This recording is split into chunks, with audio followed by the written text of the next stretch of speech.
පුවන් අද අනුරාධපුර මහේස්ත්‍රාත් අධිකරණයේ නඩු කටයුතු දෙකක් භාගයට ගැන්වුණා අපි බලාගෙන සිටපු. මේ නඩු කටයුතු දෙක එකක් ඔබට මතක ඇති අනුරාධපුර ශ්‍රී මහා බෝධියේ කපු මහත්තයා තමන්ගේ නිවසේ දඩමස් වර්ග 8ක් තියාගෙන පොලිස් අත්අඩංගුවට පත් වුණා.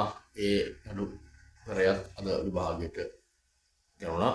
ඒ වගේම අද දවසේ මුළු රටේම ජනතාව බලා සිටපු නඩුකරයක් තමයි අටම ස්ථානාධිපති පල්ලේගම හේමරතන ස්වාමීන් වහන්සේගේ නඩුකරය.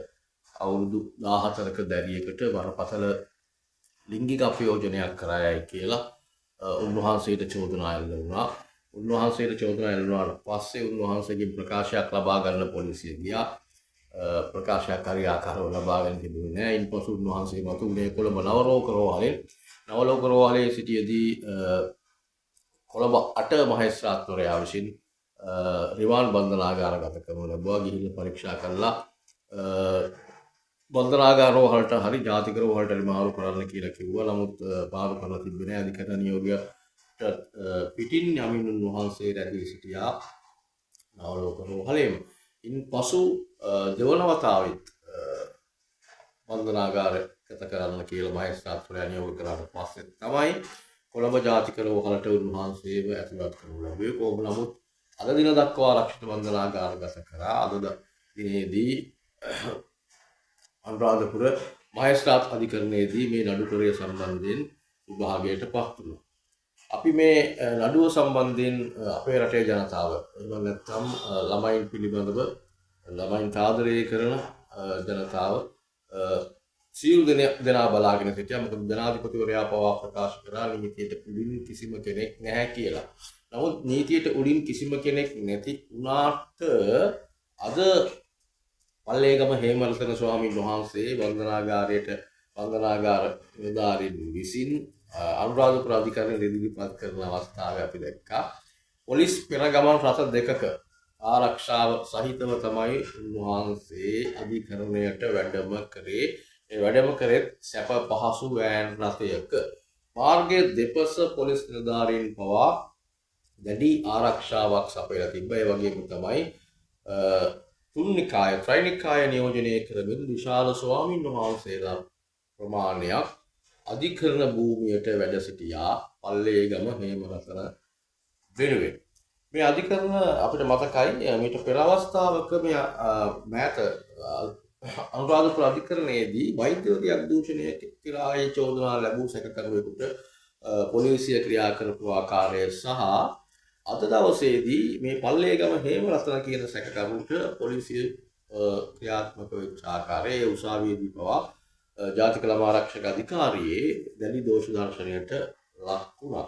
පල්ලේගම හේමරතන දණ්ඩ නීති සංග්‍රහය යටතේ ගත්තොත් 364 365 කියන කොටස් දෙක ආවරණය වෙන වැරදි තමයි කරලා තියෙන්නේ. උන්වහන්සේ අද අප ලබා පිටව ගියත් මේ නඩුකරය හරියාකාරයෙන් පැවැත්වුණොත් උන්වහන්සේට අවුරුදු 10ත් 20ත් අතර කාලයක් බරපතල වැඩ සහිතව සිරදඬුවම් නියම කළ යුතු බව තමයි වැරදිකරුවෝ සිරදඬුවම් නියම කළ යුතු බව තමයි නීති පොතේ සඳහන් වෙන්නේ. නමුත් අද දවසේදී උසාවියේ කටයුතු සම්බන්ධයෙන් අපි බලද්දී පොලිසිය ඇත්තටම ක්‍රියාත්මක වෙලා තිබේ මේ පල්ලේගම හේමරතන කියන සැකකරුවාට වාසි සහගත වන ලෙස. පොලිසියේ ජාතික ළමා ආරක්ෂක අධිකාරිය කියපු විදිහට පොලිසිය විමර්ශන වාර්තා පවා හරි ආකාරව සම්පාදනය කරලා තිබෙන්නේ නැහැ.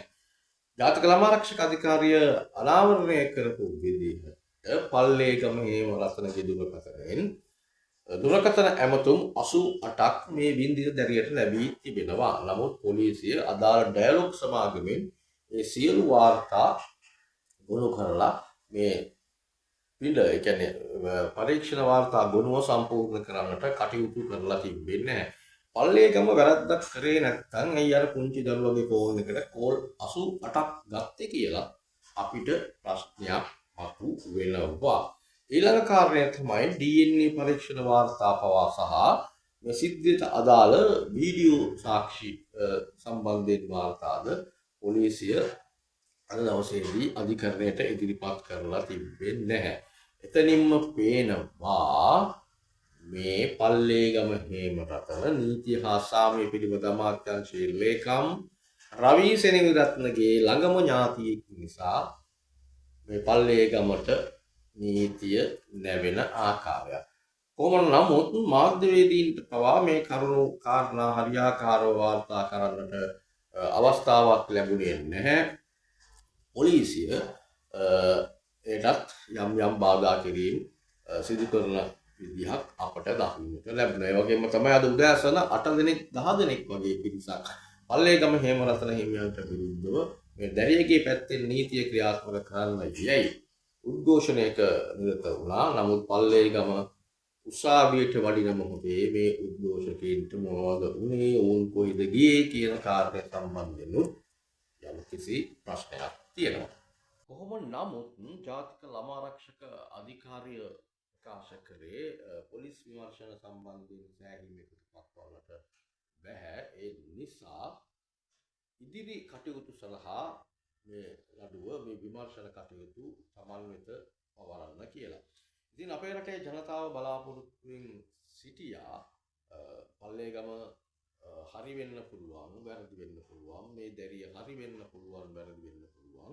නමුත් නීතිය අකුරටම ක්‍රියාත්මක වෙයි කියලා අපේ රටේ ජනතාව බලාපොරොත්තු වෙන හිටියා. ඒ නිසා තමයි පහුගිය දවසක විලුම් අමුණුගම හිටපු අමාත්‍යවරයා අවුරුදු 14ක ගණිකාවක් කරපු ප්‍රකාශයකට පල්ලේගම ස්වාමින් වහන්සේව අත්අඩංගුවට ගත්තා කියන ප්‍රකාශයට අපේ රටේ සමාජ මාධ්‍ය, ඒ වගේම ජනතාව විරුද්ධ වෙච්ච නිසා තමයි විලුම් අමුණුගමට සිදු වුණේ අදාළ ප්‍රකාශය සම්බන්ධයෙන් සමාව ගන්න. ඉතින් පල්ලේගමගේ නඩු කටයුත්ත මේ ආකාරයෙන් ක්‍රියාත්මක වෙද්දී බලාපොරොත්තු වෙනවා අද අප ලබාගෙන පිටත්ව ගිය 8ම ස්ථානාධිපති පල්ලේගම නැවත වතාවක් 8ම ස්ථානයේ සේවය කරයි කියලා රටේ ජනතාවටත් නීතියටත් දත්තික පෙන්නලා විරිත්තලා. ඉතින් මෙවන් ආකාරයෙන් නම් රටේ නීතිය ක්‍රියාත්මක වෙන්නේ මාලිමා ආණ්ඩුව ගැන ජනතාව මුදුරේදිම තීරණයක් ගනීවි යයි අප විශ්වාස කරනවා. ආණ්ඩුව කියන නීතියේ ආධිපත්‍ය සුරකීම බිඳ වැටෙන පළමු අවස්ථාවක් ලෙස මේ අවස්ථාව ඉතිහාසගත වේවි. ඉතින් අපි ආරාධනා කරනවා ඔබට Idea TV YouTube නාලිකාව සමග රැඳී සිටින්න. අපි අද තවත් වීඩියෝ එකක් ඔබ වෙත ඉදිරිපත් කිරීමට බලාපොරොත්තු වෙනවා. ඒ සුරේෂ් සලේගේ නඩුව සහ පාස්කු ත්‍රස්ත විමර්ශනය මේ වෙනකොට මොන තැනද තියෙන්නේ කියලා සවිස්තරාත්මක වීඩියෝ එකක් ගෙන අපි බලාපොරොත්තු වෙනවා.